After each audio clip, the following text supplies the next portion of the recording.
قومی سطح کا یہ کتابی میلہ لوگوں کی توجہ کا مرکز بنا ہوا ہے، وہیں یہاں آ رہے لوگ کشمیر کی شاندار روایات اور قدیم تہذیب و تمدن کی بھولی یادیں بھی تازہ کر کے جاتے ہیں۔ جی ہاں، یہاں کلچرل ایونٹ کے ایک حصے کے طور اسکولی طلبہ کی جانب سے پیش کیے جا رہے ایسے الگ الگ ایکٹ کشمیر کی ماضی کی عکاسی کرتے ہیں۔ پرانے دور میں کشمیریوں کی طرز زندگی کیسی تھی، پہناوا، رہن سہن اور خان پان کیسا ہوا کرتا تھا، تعلیم کس طرح سے حاصل کی جاتی تھی، ایسے میں عام معاملات زندگی سے لے کر ذریعے معاش تک یہ بچے اپنی قدیم تہذیب کو پیش کر کے میلے میں آنے والے ہر ایک شخص کو اپنی طرف متوجہ کر رہے ہیں۔ کشمیر کی ایک پرانی بزرگ خاتون کا روپ دھارتے ہوئے ایک طالبہ نے کہا کہ اس رول کو ادا کرنے سے قبل اگرچہ مجھے معلوم نہیں تھا کہ خواتین کا پرانا پہناوا کیسے ہوا کرتا تھا، تاہم اساتذہ نے ہمیں نہ صرف پرانے دور کے خواتین کے پہناوے کے بارے میں بلکہ قدیم تہذیب سے متعلق بھی کافی جانکاری فراہم کی۔ اس زمانے میں جو ہمارا اولڈ کلچر تھا، مجھے کیریکٹر ملا ہے اولڈ لیڈی کا۔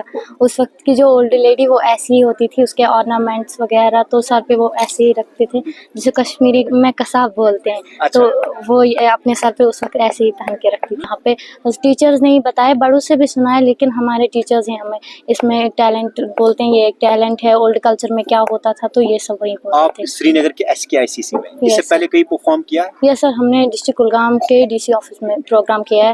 اچھا، چونکہ آپ کو لوگ دیکھنے آتے ہیں، کیسا لگ رہا ہے؟ بہت اچھا لگ رہا ہے۔ بزرگ سے سنا، اپنے دادا وادوں سے سنا تھا، انہوں نے بولا، پھر ہم نے بنایا، اپنے استادوں نے بھی بولا ایسے ایسے کرو، پھر ہم نے کیا اور یہاں پر پہنچ گیا۔ یہ کیا درشاتا ہے؟ آپ کیا دکھانا چاہتے ہیں؟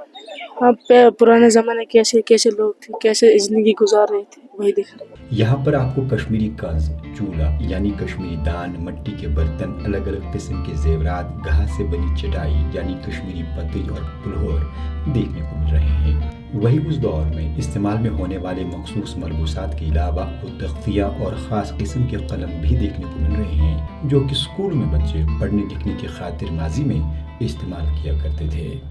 اندر کا تو ہمیں نہیں پتا تھا، جب ہمیں سر نے کہا تو پھر ہم نے گھر والوں سے پوچھا، انہوں نے پوچھا ہاں ہمارے پرانے زمانے میں یہ سب چیزیں کرتے تھے، ابھی نہیں کرتے۔ اس سے کاٹن نکلتا تھا تو پھر اسی سے وہ کپڑے وپڑے۔ یہ بچے کلگام ضلع کے گورنمنٹ مڈل اسکول کے طالب علم ہیں، جو کہ اس خاص کلچرل پروگرام کا حصہ بنے ہیں۔ استاد ریاض الحسن کہتے ہیں کہ ٹیکنالوجی کے اس موجودہ دور میں لوگ اپنے ماضی، قدیم ثقافت اور روایات کو بھول چکے ہیں۔ ایسے میں ہم اس ایکٹ کے ذریعے لوگوں کو اپنی ماضی کی یاد دلانا چاہتے ہیں۔ جو آج لوگ اپنا پرانا وہ کلچر بھول گئے ہیں، ان کو پھر ایک بار یاد دلانا چاہتے تھے کہ ہمارا جو میڈیول پیریڈ یا ہمارا جو اینشنٹ پیریڈ تھا، اس میں کس حساب سے اور کس طریقے سے ہم رہا کرتے تھے، ہمارا رہن سہن کیسا تھا، ہمارا مطلب ایجوکیشن سسٹم کیسا تھا۔ ٹیکنالوجی کا دور آیا تو اس میں وہ بھول ہی گئے ہیں اپنے اس پرانے دور کو۔ ہم ایک بار پھر ان کو یاد دلانا چاہتے ہیں تاکہ یاد رہے ان کو کہ ہمارا وہ جو اینشنٹ پیریڈ تھا، کیسے ہم بیٹھتے تھے، کیسا ہماری سویلائزیشن تھی، کیسا ہمارا سسٹم تھا۔ تو یہ سامان جو ہم نے اس کے لیے جمع کیا ایک سال میں، تو کم سے کم 4 مہینے ہمیں 5 مہینے لگے ان بچوں کو اپنا یہ پرانا دور سکھانے میں، ڈریس باقی چیز کیسے پہنتے تھے، کیسے پہنا جاتا ہے، تو تیار کر کے تقریباً 4-5 مہینے سے۔ یہ کوئی معمولی ایکٹ نہیں ہے۔ آپ دیکھیے یہاں پہ جو اتنے بچے بھی ایکٹ کر رہے ہیں، یہ نیچرل ایکٹ لگ رہا ہے آپ کو۔ It is because of our, یہ جو ہم نے محنت کی ہے جی جان کے، اور ہمارا سپورٹ رہا ہے اس میں ڈسٹرکٹ ایڈمنسٹریشن کا۔ پچھلے سال جب میں نے اس پروگرام کو ڈسٹرکٹ ایڈمنسٹریشن کے سامنے پیش کیا تو انہوں نے ہمیں بہت سراہا کی، تبھی جا کر آج پھر سے جو ڈپٹی کمشنر سری نگر ہے انہوں نے پھر سے ہمیں بلایا اور ہمیں یہ موقع ملا کہ لوگوں کو اینشنٹ دور یاد دلائیں، اور peoples are very much interested to see these things. Kashmir کا ماضی شاندار رہا ہے، تاہم آج کل کے ڈیجیٹل دور میں لوگ اپنے ماضی کو بھول رہے ہیں۔ ایسے میں کشمیر کی قدیم تہذیب و تمدن اور ثقافت کو نئی نسل تک پہنچانا بھی ضروری ہے تاکہ وہ اپنی تاریخ سے آشنا ہو جائے۔ سری نگر سے ETV بھارت کے لیے پرویز الدین کی خاص رپورٹ۔